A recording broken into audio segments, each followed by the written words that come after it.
Hello friends, welcome to educational insight. दोस्तों, 69,000 शिक्षक भर्ती में जो अवशेष पद हैं, जो रिक्त पद हैं, उनके लिए अभ्यर्थियों ने दोस्तों लामबंद होकर के, संगठित होकर के पूरा का पूरा दोस्तों प्रयास किया है।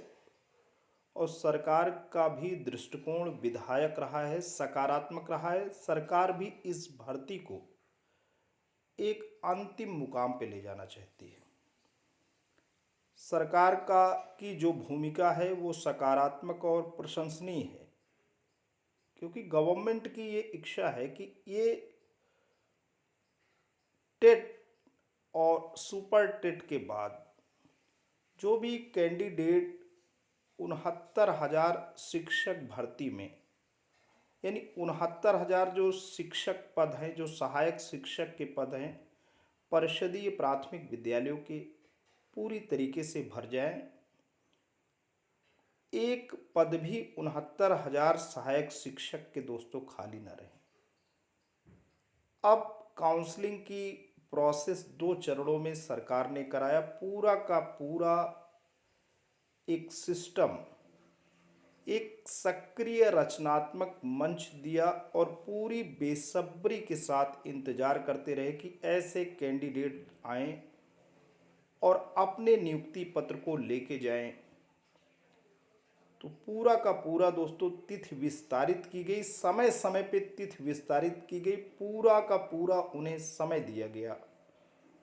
उसके बाद भी तमाम अभ्यर्थी ऐसे रहे जो कि अन्य प्रतियोगी परीक्षाओं में सफल हो गए। अब उन्हें इस पद को नहीं लेना है। इसके अलावा भी कुछ ऐसे अभ्यर्थी हैं जिनके वाकई जो उनके अभिलेख हैं उसमें विसंगतियां हैं, तो उनके कैंडिडेचर यानी उनकी उम्मीदवारी दोस्तों निरस्त होनी है।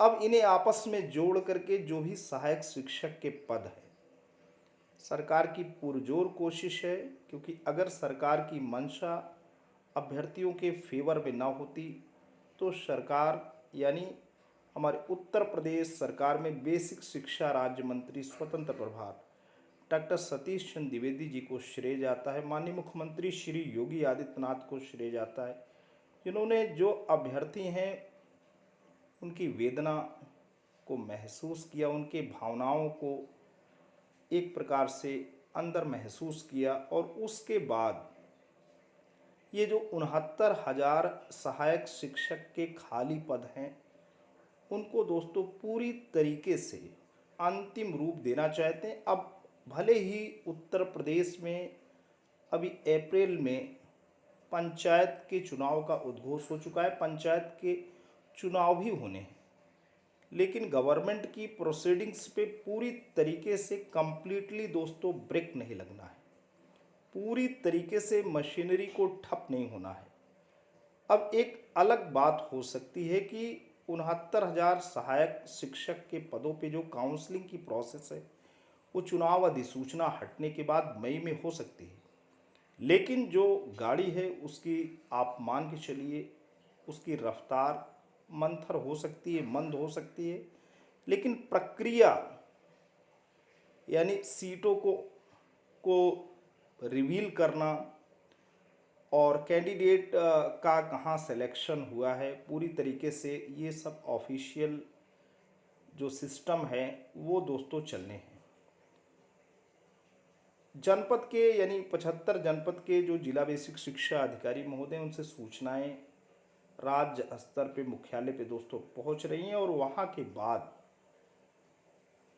मेरिट को दोस्तों डाउन करके सरकार ये भी कर सकती है कि वो जो कैंडिडेट हैं उनकी मेरिट को रिवील कर सकती है, या सरकार राज्य निर्वाचन आयोग से परमिशन लेके, चूँकि ये पहले की भर्ती है, उसके संदर्भ में अपने नीतिगत दोस्तों निर्णय ले सकती है। आते हैं इसी संबंध में कुछ बातें करते हैं, और वो बातें दोस्तों क्या हैं, चूँकि कहीं खुशी हो सकती है, कहीं गम हो सकता है, और कुछ लोगों में जो कि अभी इंतज़ार की घड़ी है दोस्तों, और लोग इंतज़ार कर रहे हैं कि कब हमारे ये सपने सार्थक हो सके लेकिन वहीं आरक्षण को लेकर के उन मुद्दों को लेकर के जो कि पहले से ही 2 चरणों की काउंसलिंग हो चुकी है, कुछ लोग जिन्हें आरक्षण के मामले में मानना था कि सरकार अनदेखी कर रही है, उनका विरोध भी है, उनकी रार भी है।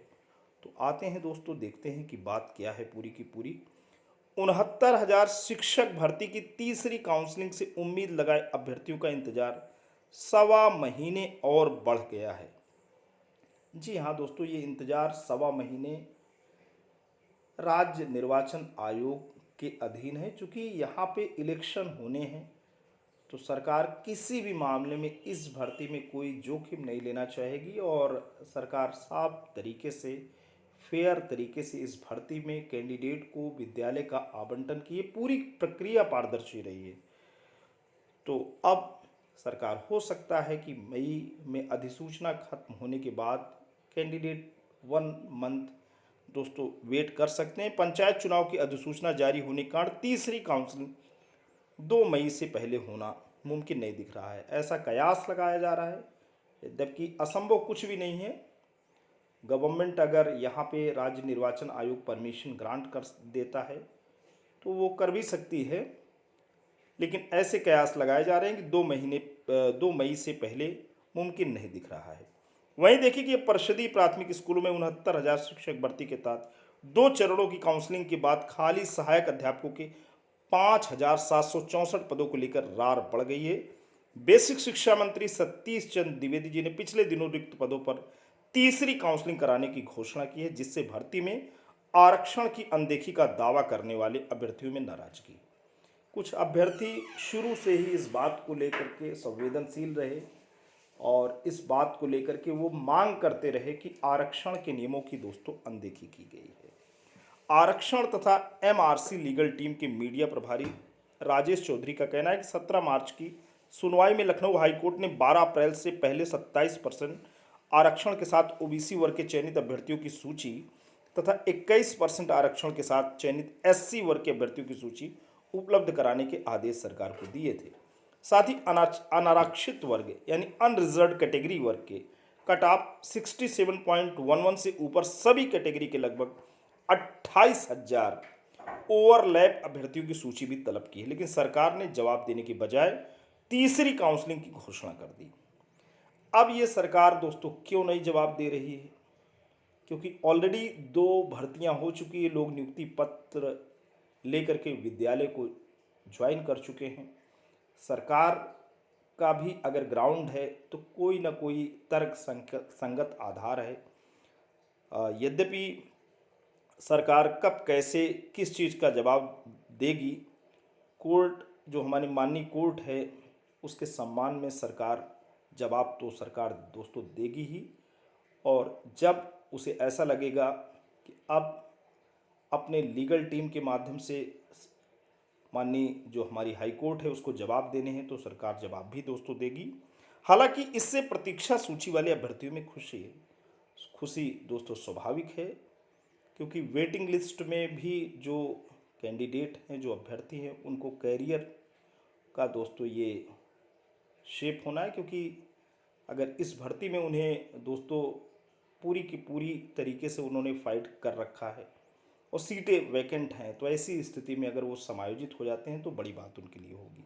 वे अभ्यर्थी भी खुश हैं जो एसटी की 1,133 रिक्त सीटों को एससी में बदलते हुए भर्ती की मांग कर रहे थे।